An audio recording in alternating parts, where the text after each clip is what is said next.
And for the Pels, consistency, continuity. Lonzo Ball, Eric Bledsoe, with Brandon Ingram, Zion Williamson, and Steven Adams. Well, the Wolves, they are struggling, and they're also missing some guys that we just talked about. Ricky Rubio is fortunate to have a veteran starting into the backcourt. Malik Beasley off the best offensive start of his young career.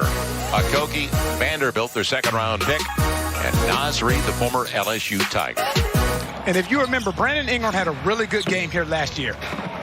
And as a player, you don't forget the gems that you play really well in and the gems that you struggle in. And he was exceptional here last year in Minnesota. Yeah, he had 35 points in Minnesota last year. Zion changed that shot, and Steven Adams kept it away from Vanderbilt.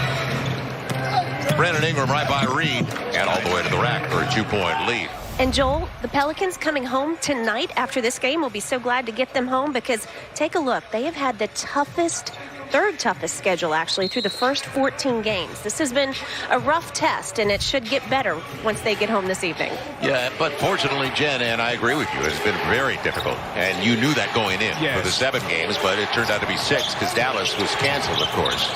Brandon Ingram, foul line. And you know, Jen just brought up a really good point. Keep this first 14 games in perspective. Brandon Ingram's mid-range. You know what? Simplify the game. We'll end up spotlighting this play. If you see what Brandon Ingram did, this is what I mean by simplifying the game for him. Sometimes you don't have to dribble it and dribble it and dribble it and use so much energy.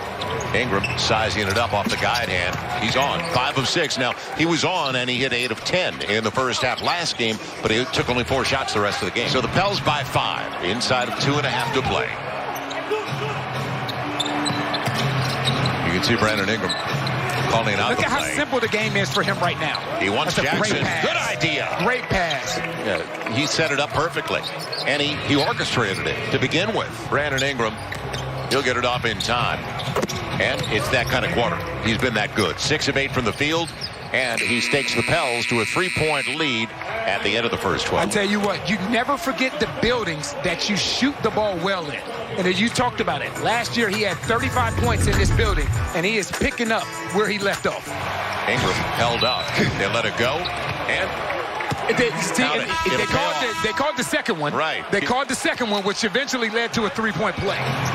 It'll be Eric Bledsoe. He's on. He's got 14. The thing is, you're not going to have a problem scoring. You're not going to have a problem scoring the basketball. But you have to give multiple efforts at this end. Pels have 6 points in the first 7 minutes of the third quarter. Good block by Brandon Ingram. Good help defense. Zion, another rebound. He's got a double-double, 19 points, 11 boards. You know, this small lineup. Ingram. Scoop shot for Ingram. It's back to a 10-point game. Ingram gets it into the paint for the stub. McLaughlin snuck in for an offensive rebound. Stats.unpredictable.com. Ingram hits a 3. Ingram fires up a 3 and hits a 3. On the run, that'll do it. 8 seconds left, get it across the line, and the Pels head home. Now with a 5-10 record, you knew going in because of the level of competition, it was going to be a difficult trip.